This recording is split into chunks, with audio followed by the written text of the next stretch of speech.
Happy Friday, everybody. Sam Shapiro back here with more of your Heat latest on FanArc. Don't forget to like this video and drop a sub on our channel. We've got great daily content all pertaining to the Miami Heat right here Monday through Friday. A lot to be excited about today, as yesterday the full NBA schedule was released. So we know where Miami is going to be bouting throughout the course of the regular season. And they're kicking off their regular season in similar fashion to the preseason, tipping off against the Orlando Magic on October 22nd.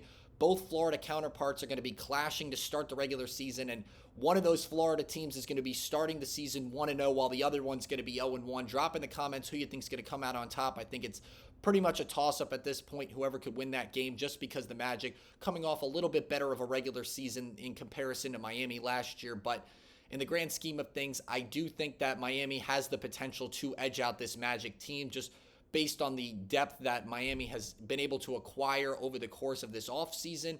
And I think that if all the pieces can kind of gel early on, then they can kind of walk out of, their first game of the season with a W. This is the sixth time in 10 years that Miami is going to be tipping off against the Magic to start their regular season, and the second consecutive season as they did so last year. So exciting to see that the league really entertaining this now more exciting Florida matchup than we've seen in previous years, where I feel like Miami's kind of gotten the last laugh in most of those case scenarios back in the early to mid 2010s. But now that both teams, I feel like, are kind of on a little bit more of a similar playing field talent-wise, that this could be very exciting, at least to see at the start of the season going forward. But just a few notes regarding Miami's regular season schedule. They've got 5 nationally televised games, which I'm going to get into later in the show.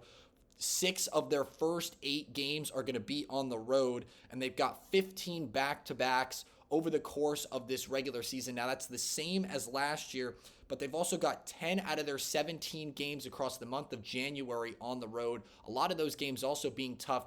A few I just want to mention are kicking off in kind of around the middle of January. On January 11th, they're going to be on the road against the Oklahoma City Thunder, and although they're going to be home against Boston and Oklahoma City on the 15th and 17th following that, they've then got 5 more games on the road, starting with Golden State. So definitely some interesting stretches on the road in general, and really for Miami, especially in the month of January. Those are going to be some games where fans are really paying attention if they can stay in contention, because if they can, they definitely are poised to make some sort of deep postseason run. One, against playing against the defending champs, but 2, Boston, always a conference rival for Miami, especially in recent seasons. So if Miami can definitely go toe-to-toe with those 2 teams, and even Golden State at this point, it's going to be an interesting revenge type of matchup, just because, Jimmy Butler facing off against Miami Heat now with a full season technically kind of sort of under his belt, or at least, spending closer to 82 games now away from Pat Riley and Miami Heat, now teaming up with his new counterpart in Stephen Curry, and some would say Draymond Green. I think he's a very talented player in terms of a star type of player. I think those days have kind of passed Draymond Green at this point. So the Batman-Robin duo of Curry and Butler will be facing off against a Heat team that hopefully we'll be seeing are a little bit more developed and a lot stronger in comparison to last year, now having walked away from the whole Jimmy Butler scenario. Just a few other games that kind of stand out to me as well on the road as on Halloween, Miami's going to be facing the Spurs, and then they're going to have a double California road trip against the Lakers and then Clippers following that. I think those games could also be some unique tests. The Clippers now having the UNC team, as a lot of people would describe, just having an older roster mainly comprised of veteran players. So it's going to be interesting to see how Miami faces off against an older, more experienced roster in the Clippers. And then, of course, the Lakers, always an exciting matchup, because you're also sporting Bron and Bronny, but now you've got Luka in the mix, and pretty much everyone likes to watch the Lakers. I feel like Heat Lakers for the last arguably 10, 15 years have been, and even earlier than that in some cases, has been always exciting to watch, whether it's been Kobe and D Wade going at each other, or LeBron and Kobe kind of, at the end of Kobe's tenure. But then even just when the Lakers weren't really boasting superstar caliber talent, and Miami also had kind of fallen off, it's always just interesting to see those 2 teams clash. But what's more exciting as well is some of these games that in terms of where Miami's going to be facing off with in terms of the NBA Cup, a lot of them, I feel Miami could find a way to win some of those games, but the two that are obviously 2 out of the 4 that are most alarming are obviously against the Knicks on the 14th and then against the Bucks on the 26th of November. Again, those are going to be some tough games that Miami might not be able to push out, but if they can split one of two and then get a win against Charlotte and Chicago on the 7th and 21st respectively, then I think Miami could be in a good position going into the knockout rounds in the NBA Cup. Drop in the comments how you think Miami is going to pan out playing in that group play over the course of the NBA Cup. Again, a nice new addition to the NBA, just making the beginning of the regular season a little bit more competitive, having more incentive to play for. I definitely think that Miami could beat Charlotte depending on how some of these draft picks develop, whether they're ready to go a month into the season, but I don't really see that right now. I feel like there haven't been any concrete, definitive signs that some of the rookie class or, younger guys that have been developing in Charlotte are going to be able to overcome some of the depth that Miami has been able to acquire over the offseason, and having that gel with just the front court that's going to be Kel'el Ware and Bam Adebayo at this point, I think will be very interesting to see. But drop in the comments if you can see Miami sweeping this 4-game slate of Charlotte, New York, Chicago, and Milwaukee,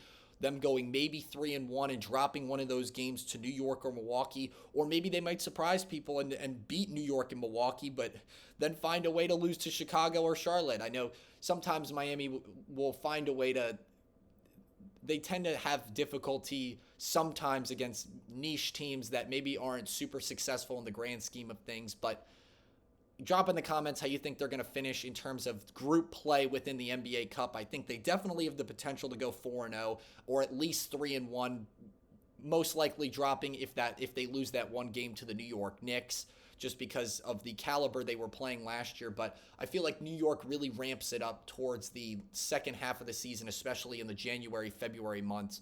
And then they somehow find a way to kind of lose steam before the playoffs start. And then by the time they get there, they're all just tired and exhausted. That could have been a recipe due to the Thibs equation, or at least Tom Thibodeau being the coach of the NBA, or the coach of the New York Knicks, excuse me. But I just think that that's kind of the only team that really looks like a major looks like most likely they are going to lose that game at this point in time. But Miami also finding a way to kind of get the last laugh over the Knicks every now and then. Drop in the comments where you think they're going to finish in terms of NBA Cup play. But that also brings over the next conversation regarding to just some of the bigger matchups Miami is now slated to, or confirmed slated to face off in terms of how this regular season goes.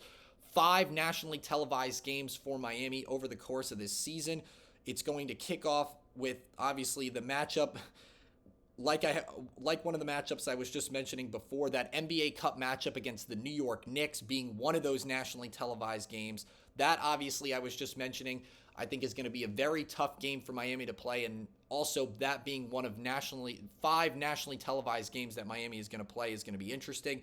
Then on the 19th, they're going to be playing the Golden State Warriors on ESPN. That's obviously going to be a very exciting game. Like I had kind of just mentioned, another bout with Jimmy Butler and the Miami Heat just going at each other's throats. So that's going to be really their first time, I think, facing off this regular season, getting things underway. And I know I had kind of just mentioned before they're going to be facing off again in January. That'll be, I guess, the rematch or revenge game for whichever team doesn't come out on top in this game. And so I think that'll be very exciting to see the energy that Jimmy Butler comes into with that game, if he's kind of more ferocious and plays with some anger, or if he, kind of plays with respect. I know had a lot of great rapport with a lot of his former teammates, and I'm picturing more of him hugging it out with some of the guys on the bench before the game starts, rather than kind of what we saw with him in Boston, going at Boston's throats and really just trying to antagonize and really just punch him in the mouth with some of the plays he was making. So that's going to be a very exciting game. January 6th, also going to be an exciting game on NBC at on the road against Minnesota.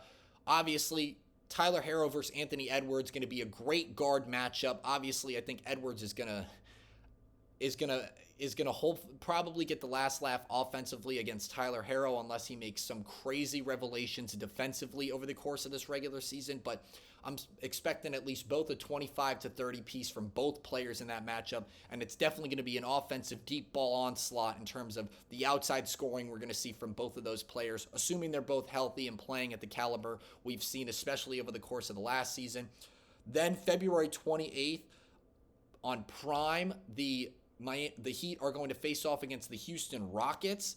And I think that's going to be exciting. Obviously, any game against Kevin Durant is a good test to see how defensively you can hold one of the best scorers in the NBA. I know now he's a little bit older and he's probably moving away a little bit from the prime player we had kind of seen, at least when he was in Golden State, Oklahoma City, and Brooklyn. But, you can never count out a good performance against Kevin Durant. That's primetime basketball, whether you like it or not.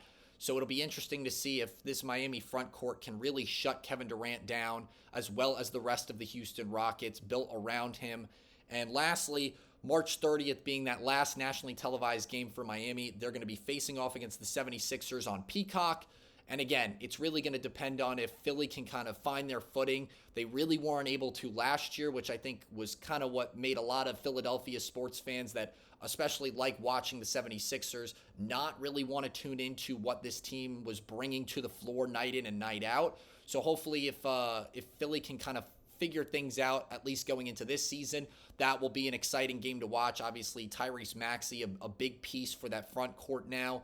And I just think that if Philly can stay healthy and bring the players that really contribute the most to the floor, then it could be a very exciting game. I do think that Miami would find a way to come out on top, whether Philly has all their star power on the court or not. So drop in the comments how you think those 5 games are going to pan out for Miami, if they're going to maybe win all 5 or drop all 5, split them, go 3-2 or 2-3 in those games. But those are definitely some games that I think are worth Miami looking at in terms of, or at least worth watching, especially if they're going to be nationally televised and easy for pretty much anybody that's an NBA fan to just turn on their TV and go and watch it. So now that we have the full schedule out in the open, the big question to me is a lot of people, reporting over the last month or two, Miami could be clear favorites to win the Eastern Conference.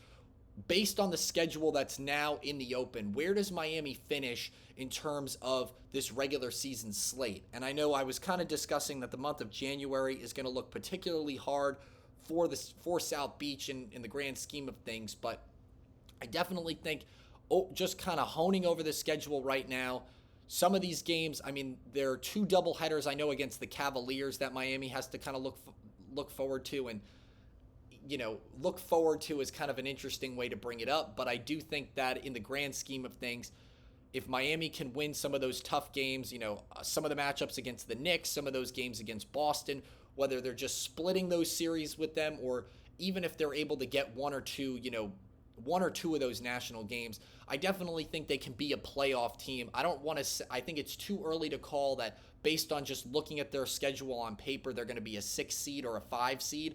But just because, things change all the time and how players develop can certainly make or break how a season pans out. I don't think a lot of people were expecting the Cavs to be the number 1 overall seed in the Eastern Conference last year, but I definitely think that Miami is poised to be in a conversation for being a playoff team, not just because they have acquired so much depth in the offseason, but if they can go on some win streaks if they can go on some streaks in some of these early games or win a lot of these back-to-back double headers, so to speak, then they can definitely be in a good position to at least make the play-in tournament and hopefully boast a good case to make maybe a late season playoff run, hopefully down the stretch. Drop in the comments where you think Miami is going to finish in the regular season, just based on how these games are slated on paper right now. But that's going to do it for today's Schedule Overview Friday episode right here on your Heat Latest. Thanks again so much for joining us. Don't forget to like this video and subscribe to our channel for great daily content all pertaining to the Miami Heat.